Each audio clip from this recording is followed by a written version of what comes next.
नमस्कार दोस्तों, मैं हूं अनूप श्रीवास्तव और आप देख रहे हैं मेरा चैनल। दोस्तों, एक बार फिर से हम पटना चलते हैं और पटना में हमारे साथ मेहमान जुड़े हुए हैं ज्ञान रंजन जी, जो कांग्रेस के वरिष्ठ प्रवक्ता हैं, काफी तेज तर्रार प्रवक्ता हैं।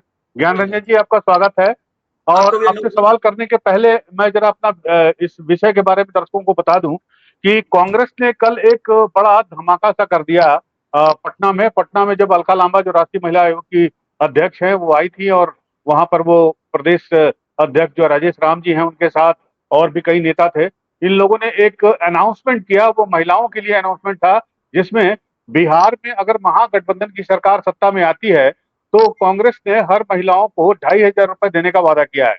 और कांग्रेस ऑलरेडी ये स्कीम चला रही है, चाहे वो तेलंगाना हो, चाहे वो कर्नाटक हो, और चाहे वो हिमाचल प्रदेश हो। और इसके अलावा छत्तीसगढ़ और राजस्थान के भी जब चुनाव हुए थे तो उनके मैनिफेस्टो में ये बातें कही गई थी। लेकिन ताज्जुब इस बात पे हो रहा है कि चूंकि कांग्रेस यहाँ पर इंडिपेंडेंट चुनाव नहीं लड़ रही है, महागठबंधन के साथ लड़ रही है, और तेजस्वी यादव ने कुछ पहले से ये ऐलान करते आए हैं कि वो महिलाओं के लिए महिला मान योजना या सम्मान योजना लागू करेंगे। लेकिन उसके बावजूद, इसके पहले ही कांग्रेस का इस तरह से एकदम से अचानक से लॉन्च कर देना लोगों को थोड़ा सा आश्चर्यचकित कर रहा है। तो इसी बारे में बातचीत करने के लिए ज्ञान रंजन जी हमारे साथ मौजूद हैं, वरिष्ठ प्रवक्ता। ज्ञान रंजन जी, आपका बहुत बहुत स्वागत है। सवाल ये भी उठता है कि इस तरह से अचानक इस महिला मान योजना या सम्मान योजना, जो भी आपने कही है कल लॉन्च करने की बिहार में, जिसमें 2,500 रुपए हर महीने मिलेंगे महिलाओं को, तो इसके पीछे क्या राज है? अनूप जी, पहले तो आपने मुझे बुलाया गेस्ट पैनल में, उसके लिए आपको धन्यवाद। और आपको मैं विश्वास दिलाता हूं कि आपको आपका जो ये ऑब्जेक्टिव है फुलफिल होगा। देखिए, कांग्रेस पार्टी एक राष्ट्रीय पार्टी के तहत है, और ये जो माई बहन सम्मान योजना है, जो महिलाओं की सशक्तिकरण, जो आर्थिक नीति है महिलाओं को मजबूत करने के लिए, ये कोई नई नहीं है। और आप देखे होंगे कि इसका सबसे पहले उदाहरण रिसेंट पास्ट में आप देखे होंगे कि कर्नाटका से हम लोगों ने शुरू किया था। उसके बाद आपने देखा कि तेलंगाना, छत्तीसगढ़ होते हुए हम यहाँ तक पहुंचे हैं। बात को समझने की जरूरत है। जब देश में सत्ता की परिवर्तन हुई 2014 में, तो उसके बाद से देश में जिसको कहा जा रहा था कि हम महंगाई कम करेंगे, उससे 120% महंगाई बढ़ गई है। चाहे आप गैस सिलेंडर एलपीजी का ही आप अगर एग्जांपल देते हैं, जो कभी 550 में हुआ करता था, 1000 पार है, लगभग दुगना। तो कहने का ये तात्पर्य है कि महंगाई से जो सबसे ज्यादा असर पड़ा है, घर की गृहिणियों पे पड़ा है। क्योंकि घर की जो गृहिणियां होती हैं, वो घर का हिसाब किताब और चलाती है। तो 2014 से लेके अभी तक मोदी सरकार ने महंगाई कम करने के लिए एक भी नीति और योजना लागू नहीं किया उन्होंने। तो सबसे ज्यादा इसका जो असर हुआ है, कमर टूटी है, वो महिलाओं की टूटी है, गृहिणी की टूटी है। और इसके बाद अगर आप देखेंगे, जो गीगा वर्कर्स होते हैं, जो मनरेगा के तहत काम करते थे, मनरेगा फंड भी अभी आप देखेंगे कि मोदी सरकार ने दिन पे दिन उसको हर बजट में कम करते चली जा रही है। जिसके वजह से क्या हो रहा है, जो दूर दराज में, गांव में, पहाड़ों पे जो मनरेगा के तहत जो महिलाएं और लोग काम करते थे, उनके पास जो पैसे उपलब्ध होते थे मनरेगा के तहत, जो उनको पैसा मिलता था, वो पैसा मिलना कम हो गया। जिसकी वजह से कांग्रेस पार्टी ने जब ये सर्वे कराती है, जब लोगों से पूछती है, महिलाओं से संवाद रखती है, तो ये सामने निकल के आता है कि महिलाओं के पास आज घर चलाने के लिए पर्याप्त पैसे नहीं है। जिसकी वजह से उनकी जो जीविका है, जो रोजमर्रा की जिंदगी है, वो बहुत ही बुरी और बुरे स्थिति में है। और इसकी वजह से हमने इसका प्रयोग किया, जिसकी सफलता मिली। और आपने बहुत सारी योजनाएं महिला को देखा होगा, बस सर्विसेज की बात हो, चाहे उनकी नौकरी देने की बात हो, चाहे उनको न्याय, जो आर्थिक न्याय की बात होती है, उसकी बात करते हैं। तो कांग्रेस पार्टी की जो न्याय थी, सामाजिक न्याय के बाद आर्थिक न्याय की बात हमेशा करती है। तो आर्थिक न्याय में जो क्या है कि देश में गरीबी और अमीरी के बीच बहुत खाई बढ़ गई है। इसीलिए बिहार में जब चुनाव के मुद्दे की हम बात करते हैं, तो हमारे नेता राहुल गांधी जी, जो नेता प्रतिपक्ष भी हैं, उन्होंने जब पूरे देश का भ्रमण किया भारत जोड़ो यात्रा के दौरान, तो उनको समझ में आई कि देश में खाई बढ़ गई है, चाहे वो सामाजिक खाई हो, चाहे ये आर्थिक खाई हो। हर लोगों की बात सुनी। मेन बात बिहार की आप बात करो, चाहे वो केंद्र की बात करो, तो बेरोजगारी से जुड़ा हुआ है, महंगाई से जुड़ा हुआ है, और महिलाओं का उत्पीड़न और अत्याचार से जुड़ा हुआ है। इसकी वकालत हमारे राहुल गांधी जी शुरू से करते आए हैं। क्योंकि देश में मोदी सरकार जब आई थी, तो उन्होंने देश के वासी से वादा किया था कि 2 करोड़ नौकरी देंगे, बेरोजगारी खत्म करेंगे, इन सबों पे आए थे, लेकिन इस पे जब कोई काम नहीं हुआ तो हमारे नेता मुखर होके बोलने लगे। इसी कड़ी में अगर आप बिहार में देखोगे, बिहार में भी जब जो अभी चुनाव का माहौल है, आने वाले 4-5 महीने में बिहार में चुनाव होने वाले हैं, तो पिछले 3-3.5 महीने से 4 महीना से कह लीजिए लगभग हम लोगों ने महिलाओं के बीच संवाद शुरू किया। महिलाओं के बीच हमारे कार्यकर्ता गए, हमारे लोग गए, हमारे प्रदेश अध्यक्ष गए, महिला अध्यक्ष गई, शीर्ष नेतृत्व के नेता जो आए अलका लांबा जी वो गए, मतलब तरह तरह के लोग पूरे बिहार में जिलावार तरीके से जाके महिलाओं से संवाद करके उनके स्थिति और परिस्थिति को जाना। जब स्थिति और परिस्थिति को जाना तो 2-3 चीजें बाहर निकल के आई। सबसे बड़ी बात कि महिला आज के डेट में उनके पास पैसे नहीं है, उनके पास जो मनरेगा के तहत जो नौकरी के तहत जो गीगा वर्क से आते तो वो भी खत्म हो गए, जो सबसे बड़ी न्याय की बात है। लोकसभा में भी कांग्रेस पार्टी ने महिलाओं को पैसे देने की बात कही थी, न्याय यात्रा उनको संबल बनाने के लिए, उन्हें सख्त करने के लिए। जो इल्जाम आज मीडिया हम पे लगा रही है कि आरजेडी ने किया था, तो बिहार में मुद्दा तो यही है ना। बिहार में मुद्दा क्या है? बेरोजगारी, पलायन, महिलाओं पे अपराध, महिलाओं के सशक्तिकरण नहीं हो रहे हैं। तो जो मुद्दा है हम उस मुद्दे की बात करते हैं। ये तो बहुत अच्छी बात है कि मीडिया हम पे सवाल खड़ा कर रही है, तो मैं आप ही के नहीं, माध्यम से देखिए, ये मुद्दा इसलिए उठा कि इस प्रेस कॉन्फ्रेंस में, चूंकि आपके जो प्रदेश अध्यक्ष थे राजेश राम जी, उनकी बाइट में सुन रहा था, उनका वो जो कह रहे थे इस प्रेस कॉन्फ्रेंस में कि महागठबंधन की ओर से जो है ये सरकार बनेगी तो ये पैसे जो है महिलाओं को दिए जाएंगे।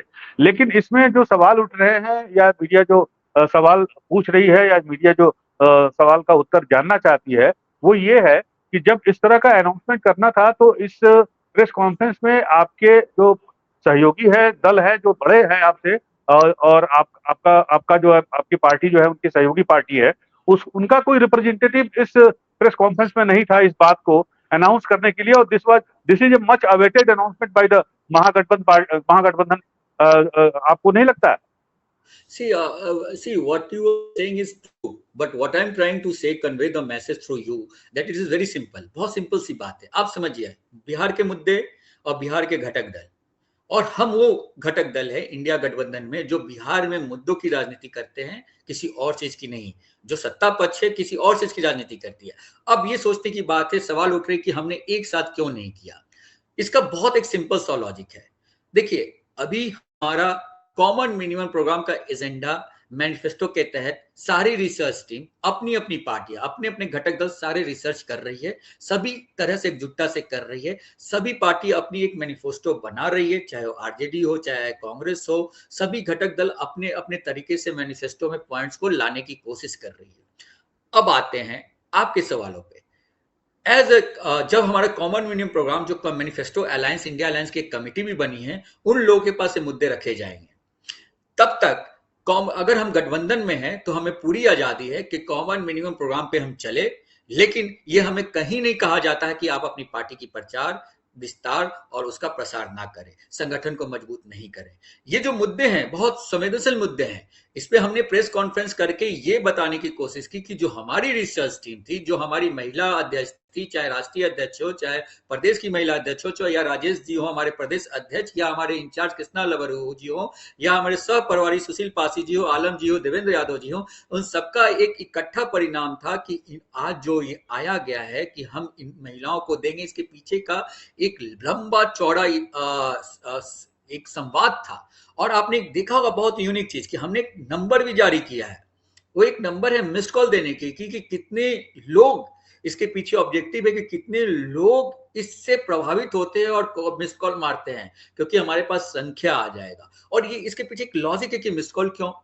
सीधा सीधा उपाय है कि देखिए, ये देश, बिहार की बात करते हैं, बिहार की जनता ये बिल्कुल समझ चुकी है कि जो सत्ता पक्ष है, जो एनडीए की डबल इंजन की सरकार है, वो नकारा है। उन्हें जन सौकार, जन कल्याणकारी योजना से कुछ लेना देना नहीं है।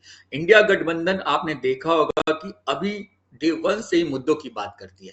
जब हम ये संवाद कर रहे थे तो महिलाओं ने खुल के अपनी बातों पर रखी कि उन्हें आर्थिक सशक्तिकरण चाहिए और इसके लिए हम प्रतिबद्ध हैं। कांग्रेस पार्टी प्रतिबद्ध है कि कांग्रेस घटक दल इस बहाने अंदर तक जाए, लोगों तक पहुंचे, अपनी ऑर्गेनाइजेशन को मजबूत करे, अपने संगठन को विचार से भाव से प्रचार प्रस्तार करे और लोगों के दिल में जाए। अगर कांग्रेस मजबूत होती है तो महागठबंधन और इंडिया गठबंधन मजबूत होती है, अगर आरजेडी मजबूत होती है तो इंडिया गठबंधन और कांग्रेस मजबूत होती है। ये समन्वय है और ये हम लोग का एक कॉमन स्ट्रैटेजी के तहत है कि हम अपने अपने क्षेत्र में अपने अपने तरीके से बिहार की जनता के पास जाएंगे, अपने मुद्दों को बताएंगे, उनको समझाएंगे, उनकी प्रॉब्लम को समझेंगे और उसी प्रॉब्लम पे हम चुनाव लड़ेंगे।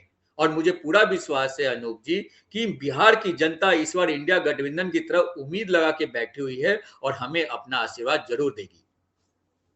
बिल्कुल बिल्कुल, करना भी चाहिए। एक राजनीतिक दल को जो चुनावी मैदान में उतरने जा रही है तो उसको इस तरह की तमाम कोशिशें, तमाम कवायदे जो है करना आवश्यक भी है। लेकिन आपकी जो कोशिशें चल रही हैं आपकी पार्टी की तरफ से, बिहार के प्रदेश कांग्रेस की तरफ से, या राष्ट्रीय जो आपका नेतृत्व है उसकी तरफ से, अब जैसे फॉर एग्जाम्पल राहुल गांधी जी ये 3 बार आ चुके हैं पिछले 3-4 महीनों में, जहां तक मुझे पता है। और उसके अलावा पिछली बार जब वो आए थे तो दरभंगा और उसके बाद पटना में जो उन्होंने किया, खासकर दलित को लेकर किया, महादलित और दलित एक मजबूत वोट बैंक है बिहार में, उसको लेकर लिया।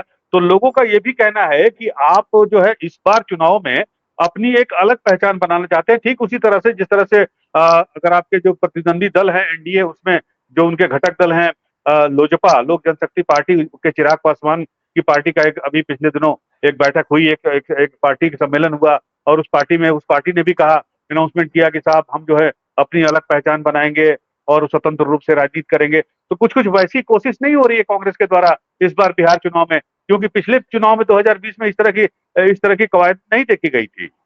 देखिए, शीर्ष नेतृत्व और बिहार की कांग्रेस पार्टी एक बात बिल्कुल अच्छी तरह से समझ चुकी है कि हमें बिहार में जो हमारे पार्टी से विचारधारा के लोग हैं उनको जगाना है और जगाने के लिए, जन जागरण करने के लिए एक आवाज जरूरी है। इसी तरीके में आपने देखा होगा कि नेता प्रतिपक्ष राहुल गांधी जी 4 बार आ चुके हैं। सामाजिक न्याय के तहत उन्होंने 4 बार बिहार का दौरा किया। एक बार तो दरभंगा में जिस तरह से ओछी मानसिकता से सरकार के लोगों ने उनको रोकने की कोशिश की, उसके बावजूद वो फेल हो गए। मैं वहां था, मैं 12 तारीख से था, 12 तारीख से 15 तारीख तक मुझे जिम्मेवारी दी गई थी दरभंगा की कि मैं वहां था। मेरे साथ और भी लोग थे जो इस काम को बहुत नजदीकी से देख रहे थे और कर रहे थे, दिन रात एक कर रहे थे।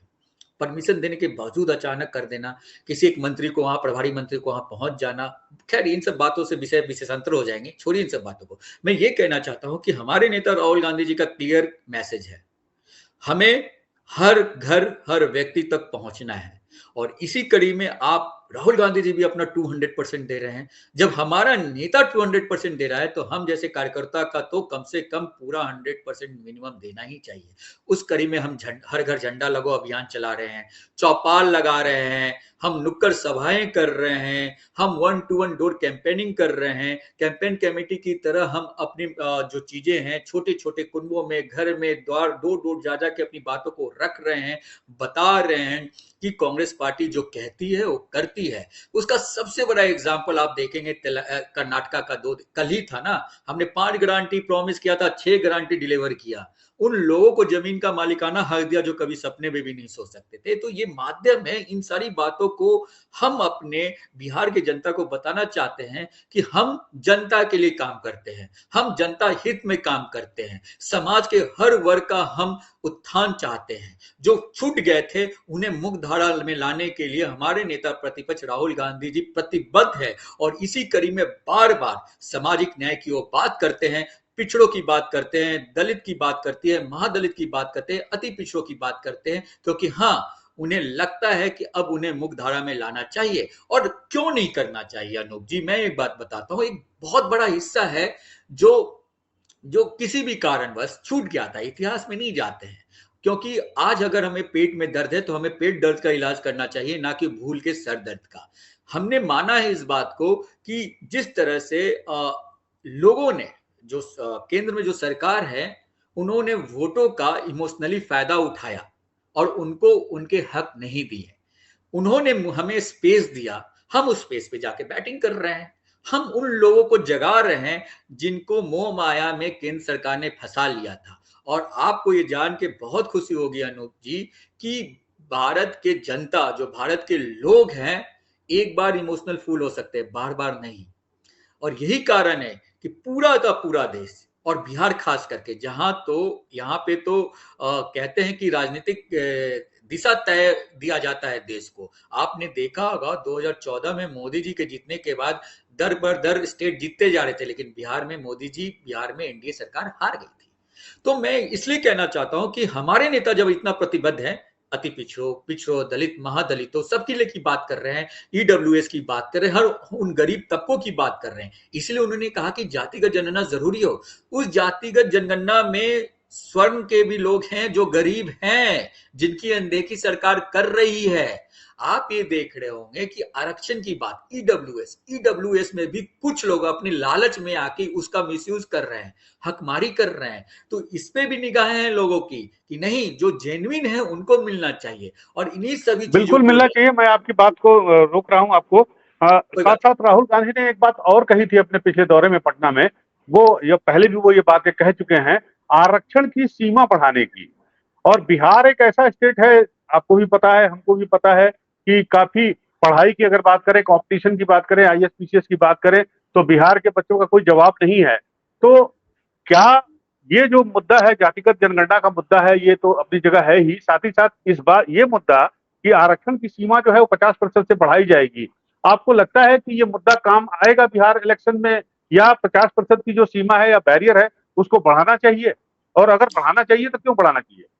अनूप जी, बहुत ही संवेदनशील सवाल है जो कि आज के संदर्भ में बहुत रिलेटेड है, बहुत रिलेटेड है। मैं आपको कुछ चीजें बताता हूं। अभी जातिगत सर्वेक्षण हुआ बिहार में। मैं एक आंकड़ा पेश करता हूं, जो ये आंकड़े जिस पे चर्चा नहीं होते, सिर्फ जाति पे चर्चा हो रही है कि हम इतने परसेंट है, हम इतने परसेंट है। पूरा अति पिछड़ा पिछड़ा समाज को मिला के 57,98,000, मतलब लगभग 58 लाख, 58 लाख परिवार ऐसे हैं जो 6,000 से कम कमाते हैं। ठीक है, 6,000 से कम कमाते हैं। अगर प्रतिदिन उसका कैलकुलेट कर लीजिएगा तो कितना आएगा, हम बोलना नहीं चाहेंगे, आपका दिल रो उठेगा। छोड़िए उस बात को। अब आइए, आरक्षण की जो बात करें उसकी जरूरत क्यों पड़ी। जब हम जाति का सर्वेक्षण करते हैं तो उसमें शैक्षणिक डेटा भी आता है। मैं अति पिछड़े समाज का एक सैंपल लेता हूं। पहले एक पूरे बिहार के संदर्भ में बात दे देता हूं। बिहार में पूरे जो ग्रेजुएट हैं, अदर ग्रेजुएट, जो नॉर्मल ग्रेजुएट्स होते हैं, आर्ट्स, कॉमर्स, साइंस वाले जो ग्रेजुएट्स होते हैं, अपार्ट फ्रॉम डॉक्टर, इंजीनियर छोड़ दे, सीए छोड़ दे, प्रोफेशनल डिग्री छोड़ दे, तो मात्र 7.11 है। मतलब कुल आबादी के 13 करोड़ आबादी के मात्र 7.11 ग्रेजुएट्स हैं। अब आइए, इसकी गाथा कैसे शुरू होती, क्यों इतना कम।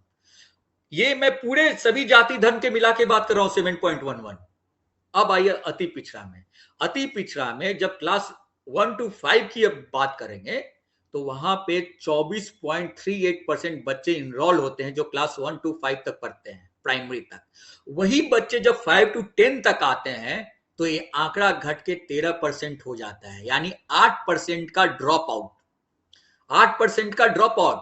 ये 8% जो है, ये 8% जो है, यही है गीगा वर्कर्स, यही पलदार है, यही कूली है, यही शौच साफ करने वाले लोग हैं, यही मैला ढोने वाले लोग हैं, यही रोड पे सोने वाले लोग हैं। तो अब ये बताइए आखिर इतना ड्रॉप आउट क्यों? क्योंकि बिहार में शैक्षणिक व्यवस्था चरमराई हुई है। जब यूपीए की सरकार आई थी, राइट टू एजुकेशन के तहत हमने मिड डे दिया, उनको ड्रेस का प्रमोशन दिया ताकि लोग आए।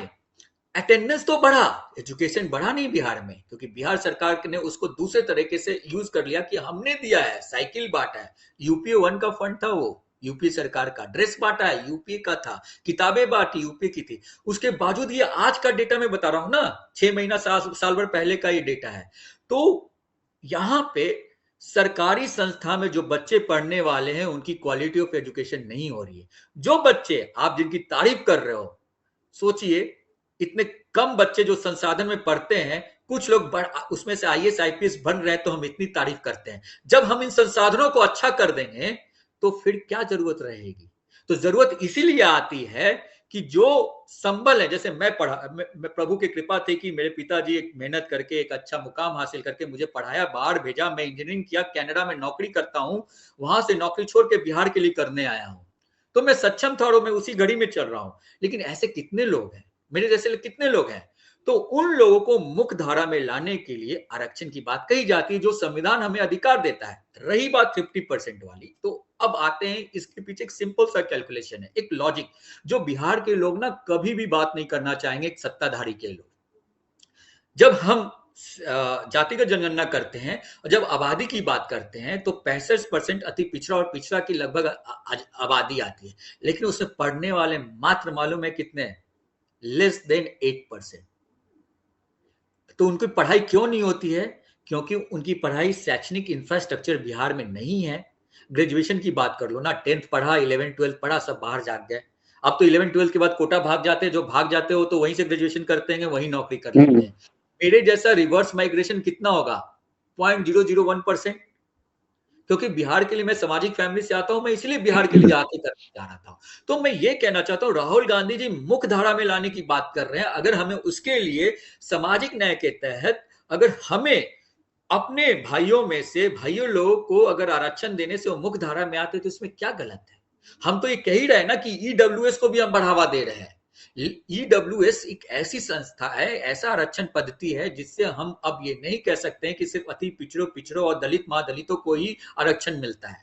लेकिन ये समझना होगा, हमें बड़े भाई बन के छोटे भाई लोगों को दिल बड़ा करके उनको मुख्य धारा में लाने के लिए ये करना पड़ेगा। और यही नहीं, इसीलिए जातिगत जनगणना इसलिए जरूरी है कि हमें जान सके कि आखिर हमारे सामान्य कोटि के भाइयों की क्या स्थिति है, हमें पिछड़े अति पिछड़े समाज से जो लोग आते हैं उनकी क्या स्थिति है, माइनॉरिटी के लोगों की क्या स्थिति है, उनमें जो दलित हैं, जो एसटी है, जो आदिवासी लोग हैं, उनकी क्या स्थिति है। इसीलिए आंकड़े चाहिए, हम योजना बनाएंगे। बिहार सरकार ने बहुत अच्छा काम किया। लेकिन एक बात बताइए अनूप जी, आपका, जो राहुल जी हमेशा बोलते हैं, आपका दांत टूट गया, आप डॉक्टर के पास गए, एक्सरे कराया, उसने क्या बोला कि आरसीटी करनी है। अब आरसीटी तक तो आ गया, बिहार का एक्सरे डेटा आ गया, लेकिन हम आरसीटी कर ही नहीं रहे आपका। आप बैठे हुए हैं, डॉक्टर भी आ रहा है, तो क्या फायदा है ऐसा डायग्नोसिस करके कि आरसीटी करना है? वही हाल बिहार का जातिगत जन सर्वेक्षण के साथ हुआ।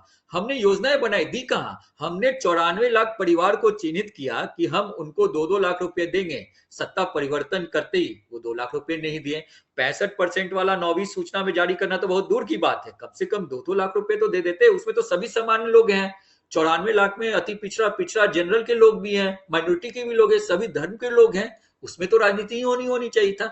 इसीलिए राहुल गांधी जी आरक्षण की बात कर रहे हैं कि ताकि उन लोगों को, जो इतनी बड़ी आबादी है, जो मुख्य धारा से हट गई है, उनको लाने की बात कर रहे हैं। बस एक छोटा बिल्कुल सा ठीक यही। कहा आपने सर। एक बात और, अब सारी बातें क्लियर हो गई तो अब सवाल चुनाव का भी कर लिया जाए। पिछली जी बार जी अपने 70 सीटों पे चुनाव लड़ा, आपको 19 सीटें मिली।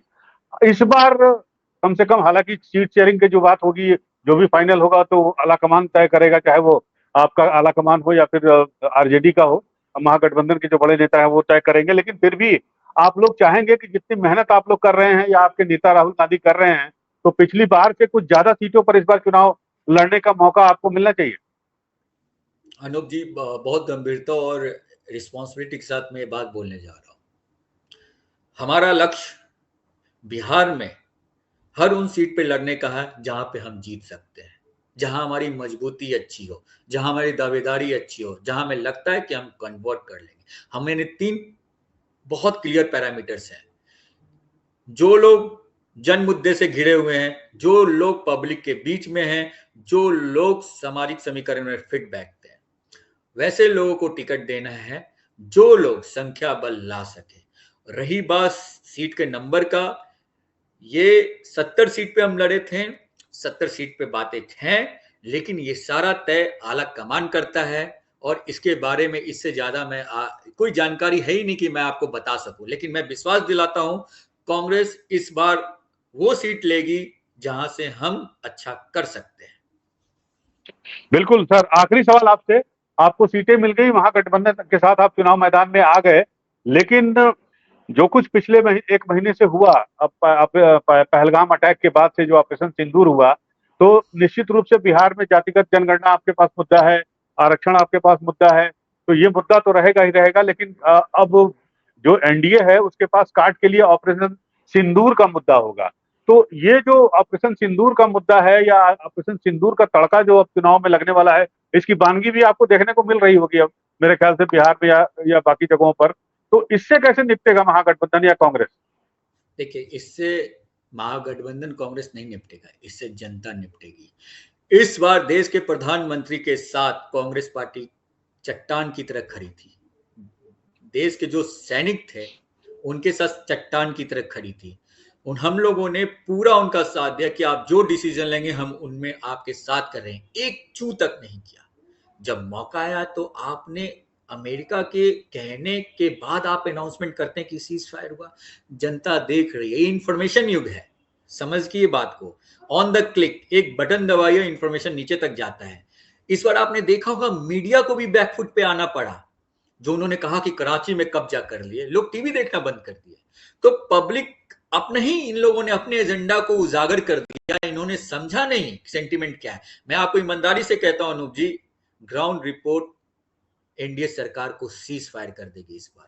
सीज फायर इनका बहुत बड़ा भूल है, और उस पर तड़का लगाया एस जयशंकर ने ये आके कह के कि स्ट्राइक से पहले हमने पाकिस्तान को बता दिया था कि हम वहां स्ट्राइक कर रहे हैं।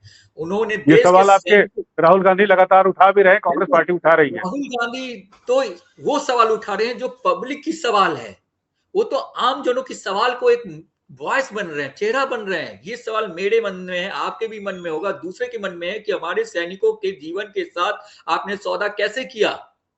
ये सवाल है, ये कहीं नहीं भाग सकते हैं। कितना भी इस पे तड़का लगा ले, कितना भी इसे मलाई लगा ले, देश की जनता इस समझ चुकी है। और मैं आपको ईमानदारी से कहता हूं, ये इनका सीज फायर है एनडीए सरकार का, और ये मतलब मोदी जी का भी। मैं आपको बता रहा हूं, पूरे देश के लोग समझ चुके हैं कि सैनिकों का सिंदूर का सौदागर हो गए हैं मोदी जी, और कुछ नहीं।